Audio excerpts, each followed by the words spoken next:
పొరబాటున చేజారిన తరుణం తిరిగొస్తుందా? ప్రతి పూటొక పుటలా తన పాఠం వివరిస్తుందా?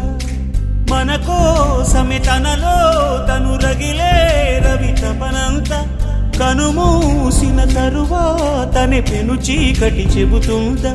కడతేరని పయనాలెన్ని, పడదోసిన ప్రణయాలెన్ని అని తిరగే ఛాయా చరిత